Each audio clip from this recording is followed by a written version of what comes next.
This is just a short one that I wrote. So literature has always played a big part in my life from a very early age, and my grandmother used to read to me. She's no longer with us.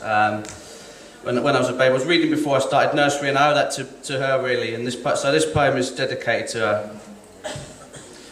So one day, I must have been about 4, she was reading to me some book about a dinosaur. There was a knock at the door, she put the book on the floor, I saw it, grabbed it, my eyes explored it.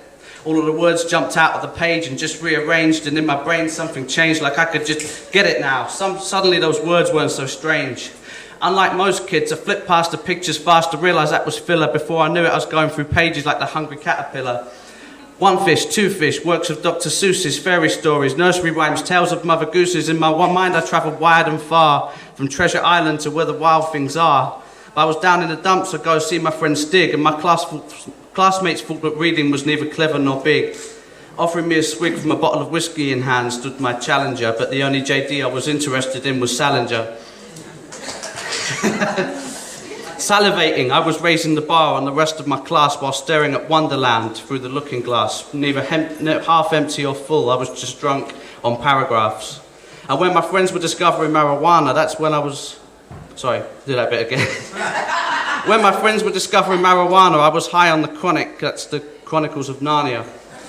While they were out starting fires, I was in my room following 4 hobbits from the Shire to Mount Doom. I was amazed, and in my haze I'd get lost between pages and disappear for days. This craze painted a renaissance in my brain, every turn of phrase resonating, each word vacating my soul away from melancholy phases to better days without the need to blaze.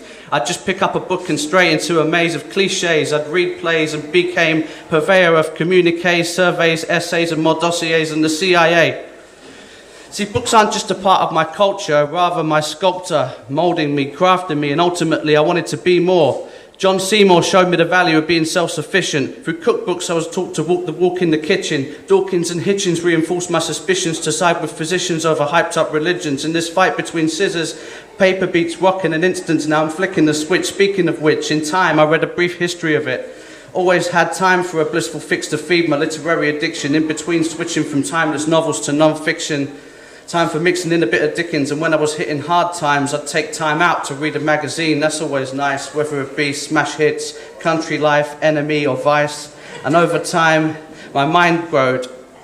I flowed through Crusoe, and that showed I'd outgrow Dan Defoe and devote to Allan Poe, although I'm no crow, became known as this raven alone, nevermore. In this dream within a dream, weaving through the seams and the streams to a city in the sea. So if you read between the lines, you can see how over time literature has defined me, literally.